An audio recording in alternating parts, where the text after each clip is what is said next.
Good morning, I'm Brian Reagan, and this is Tyler Kelly. And today we are in Mark chapter 2. This is where we had previously been in Matthew chapter 9, and Mark has a little bit more detail on this. So Tyler, if you'll read verses 1 through 12. And again he entered Capernaum after some days, and it was heard that he was in the house. Immediately many gathered together, so that there was no longer room to receive them, not even near the door. And he preached the word to them. And they came to him, bringing a paralytic who was carried by 4 men. And when they could not come near him because of the crowd, they uncovered the roof where he was. So when they had broken through, they let down the bed on which the paralytic was lying.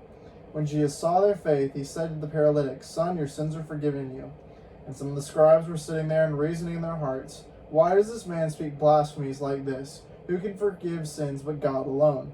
But immediately when Jesus perceived in his spirit they reasoned thus within themselves, he said to them, "Why do you reason about these things in your hearts? Which is easier to say to the paralytic, 'Your sins are forgiven you,' or to say, 'Arise, take up your bed and walk'? But that you may know that the Son of Man has power on earth to forgive sins," he said to the paralytic, "I say to you, arise, take up your bed, and go to your house." Immediately he arose, took up the bed, and went out in the presence of them all, so that all were amazed and glorified God, saying, "We never saw anything like this." All right. So last time, yesterday morning, we looked at the fact that the greatest need this man had, of course, was what, Tyler? Spiritual needs to be met. Spiritual need. Sins being forgiven. Forgiveness of sin, that's right. And unfortunately, this miracle of Jesus's has been relegated to two things, generally.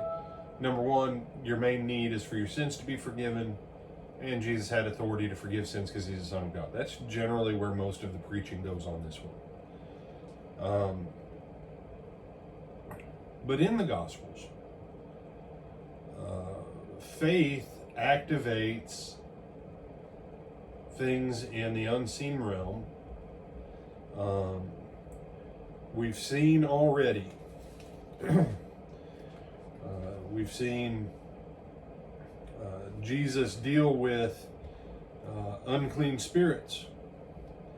We've seen Jesus deal with a leper that asked him, and he said, "If you're willing, I know you can make me clean." Jesus says, "I'm willing." We see intercession with Peter and Andrew and others in that household over Peter's mother-in-law. We have seen the legion cast out, that the man was under such demon possession. Under the brief window he had, he went to Jesus, but he couldn't actively speak. And you say, no, see that there's the willingness of God. There is generally a response of faith somewhere in the scenario. And there's almost always either an initial or follow-up action that takes place. And in this, the paralytic, we are not told, has any faith. Look what it says, verse 5. When Jesus saw their faith, whose faith? The 4. The paralytic was carried by 4. When he saw their faith, we don't know what was going on with this man. We don't know why he was paralyzed.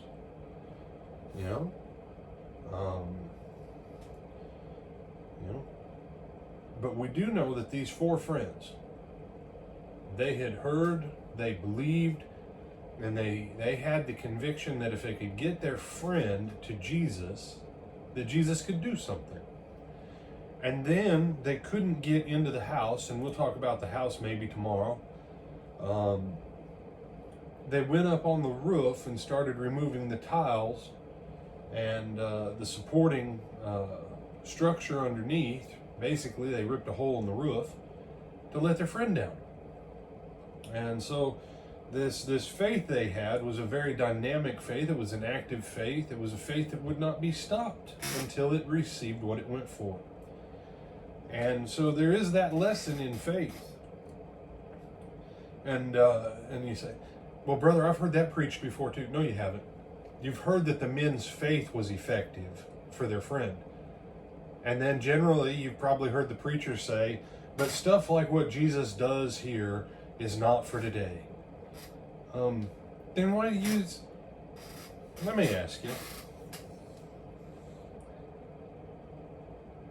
And I'm speaking to those of you that, like me, you grew up in the churches.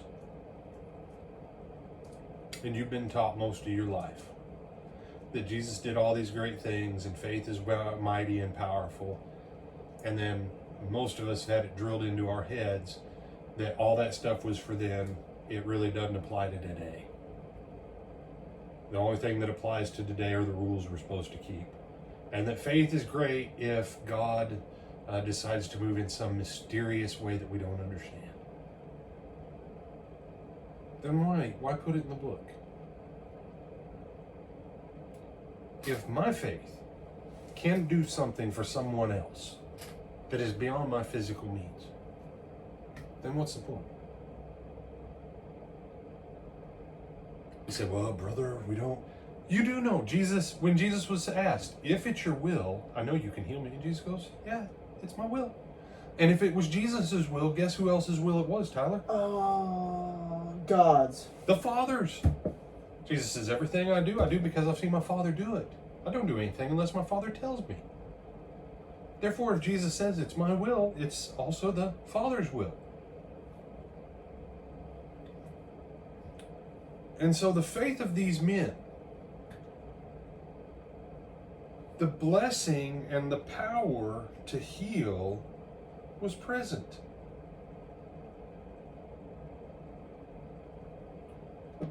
And that guy got it. And we'll look at some other stuff tomorrow on this, because the simple fact is, everyone else missed it that day.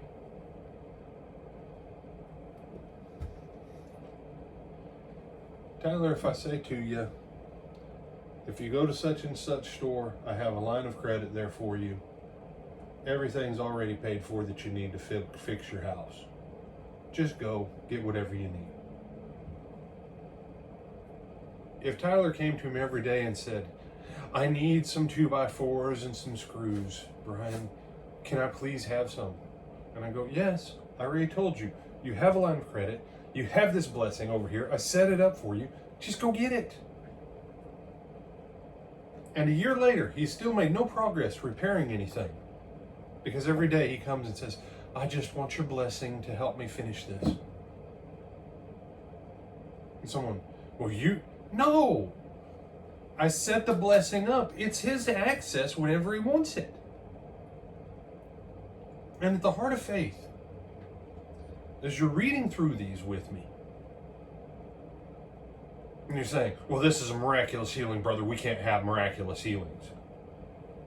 You don't have to have, quote, miraculous healings the way that you have been taught to not believe in God answering prayer. James 5 says, you shall pray the prayer of faith, and it shall raise the sick. That must mean that it's still God's will.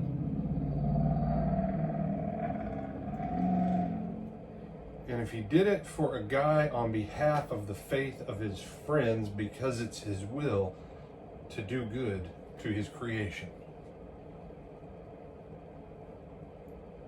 then why in the world did we get the idea that we should have faith like those guys but have no expectation for it to do anything? That just, no. That's like Tyler, you say, no, I ain't set up no line of credit for him. If he gets his own house, I'll tell him he can come and use my tools. And then I'll set aside the tools that I give him permission to use. And then if he doesn't use them and he goes out and buys his own, well, that's on him. But the blessing was there for him to receive. And as we come back to this tomorrow, I want you to keep that in mind. Look at these miracles and see. Jesus did this stuff all the time. And he said to the apostles, if you've seen me, you've seen my what? Father. And we've read in Chronicles and in Kings. Why did Tyler, you remember why Asa got crossways with God? Oh, is Ace the one who wanted to do things his way and didn't like doing things God's way? Yeah. He didn't want to ask God. Then God said, fine. And then Asa got a problem in his feet. And Asa, for the rest of his life, would not ask God for God's blessing on it. And God was one who recorded it. You realize God wanted to bless Asa? He wanted to cure Asa, he wanted to heal Asa, and he wanted to restore him back to full fellowship. And Asa was just hard-headed. You realize none of those Old Testament guys did any miracles hardly, with the exception of Moses, Elijah, and Elisha. Almost none of them did a single miracle. Everything they did by faith. Yet God behaved then like he behaved in Jesus, like he behaved in the apostles. So who told us that that wasn't who God was in our day and time? All right, we've gone too long. Yes, we have. Have a good morning. We'll see you back at lunch.